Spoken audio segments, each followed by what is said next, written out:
বেড়াই, এই হৃদয় মন্দিরেই যে ভগবান আছে এই জায়গাটাই তো আমরা দেখি না। নিতাই গৌর হরিবল হরিবল হরিবল। এই জায়গাটাই আমরা ভগবানকে খুঁজিও না।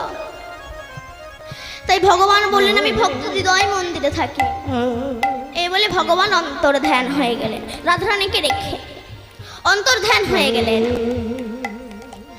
তখন রাধারানী ব্রজের ধুলাই গড়াগড়ি দিচ্ছে, কাঁদছে। এমন সময় ব্রজাঙ্গনা গণ, ব্রজ সুন্দরী গণ, ব্রজ গোপীগণ এসেছে।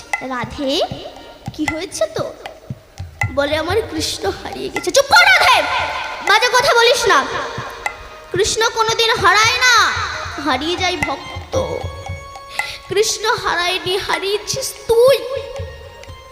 ভক্ত হারিয়ে যায় কিন্তু ভগবান কখনো হারায় না।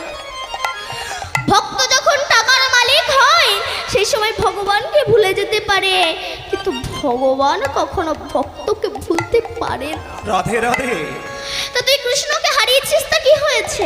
কৃষ্ণ নাম তো হারায়নি।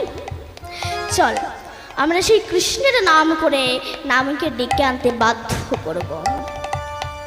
সেই ঘোর রজনীতে ব্রজ গোপীগণ রাধার হাত ধরে নিয়ে গেলেন যমুনা কুলিতে।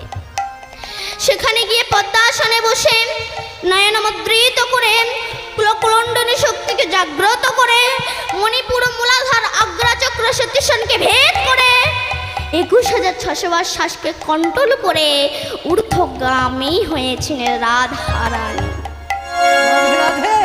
তাই ঊর্ধ্ব হইতে নিম্নগামী যার নাম ধারা, নিম্ন হইতে ঊর্ধ্বগামী তার নাম রাধা।